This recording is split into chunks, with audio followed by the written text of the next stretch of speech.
Da, da, da, da, da, da, da. You're not honestly planning on keeping all 3 of those checks, are you? Well, no, not honestly. That's not what I meant. I know what you mean. And yeah, I'm gonna keep them. You know, I figure they'll find out their mistake sooner or later. And when they do, I'll settle up then. But until that time, I'm gonna keep them with a clear conscience. Grady, how can you have a clear conscience? Well, I tell you how I can have a clear conscience. I'm 65 years old. Now, 40 years ago, when I first complained about them taking Social Security out of my check, they told me I'd get it back when I retired.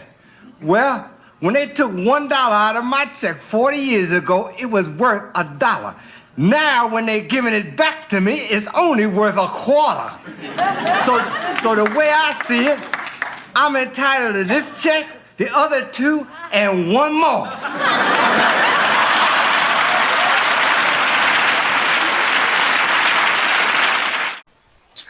There's 2 things I want to point out. That was a hilarious episode from A Little Extra Social Security.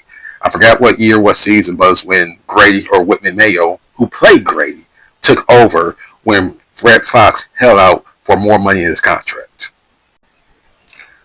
The other point is sitcoms in the 70s, which many say is the golden age, really hit with some truths, as well as their touchy, hard-hitting subjects. In this particular episode, you see Grady. He ends up with 3 Social Security checks. I think at the time it was like $255 or something. I'm not going to go give in the plot, but the name of the episode is A Little Extra Social Security. You can watch the whole thing on YouTube. But the whole point of this video is to talk about Social Security. People might have all kinds of questions about Social Security. I'm just going to touch on a few things.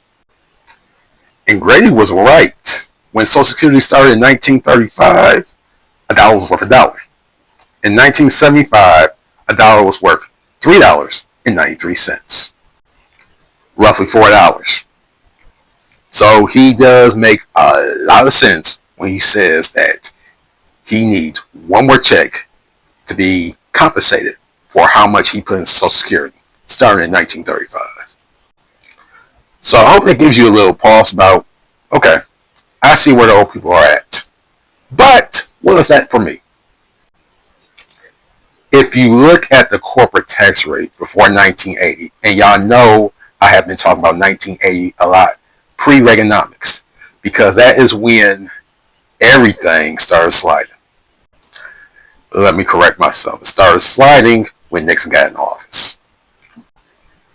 Let me correct myself again. It started sliding when black people got civil rights. But here's the point of all of this. Before Reagan did what he did, the corporate tax rates were high. I think they were anywhere between 70 and 90%. Between the 50s and 1980. But the point was, that's how Social Security had to work for it to be effective. Clearly, people don't understand now is when everybody pulls their money together, and especially when corporate tax rates were as high as they were, you could easily fund Social Security without question. But with Reaganomics, that all changed. And now 45 years later, they're talking about sunsetting Social Security because we can't afford it. And it's not the fact that we can afford it, it's the fact that the rich doesn't want to help the middle class and the poor. Let me rephrase my thought. They don't want to help the poor because there is no more middle class right now. So with all that knowledge, you should get an idea on why Social Security is struggling today. And once the toothpaste is out, we can never go back. So here's the thing that I don't get. You're going to sunset Social Security and not give us the money that we paid into it back? I got a big problem with that. No, I have a major problem with that because you're stealing from the poor to pay the rich. That's what you're doing. And for those historians, that's how the French Revolution started.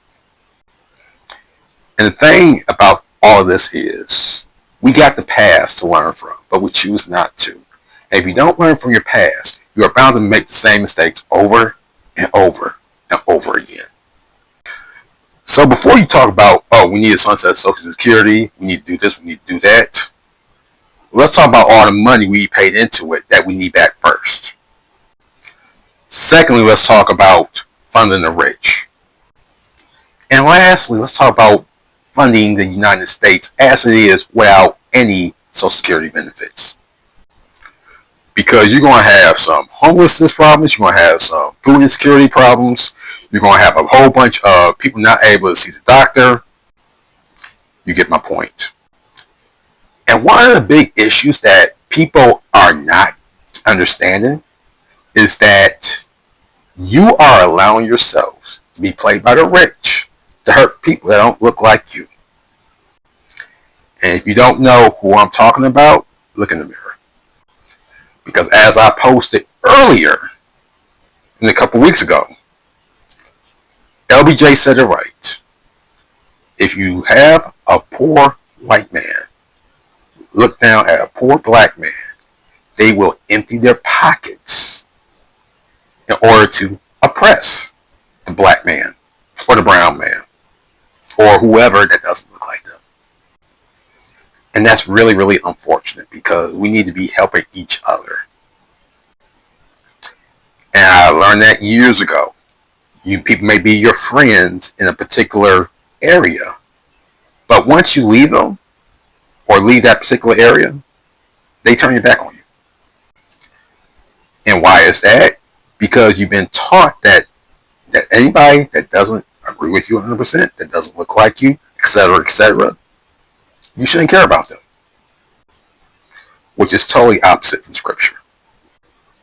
And I'll leave you with this, with less than a week before inauguration. Many of y'all might boycott that speech, but I'm telling you, you need to listen to his words during his acceptance speech. Granted, I'm not going to watch it. I mean, obviously, why?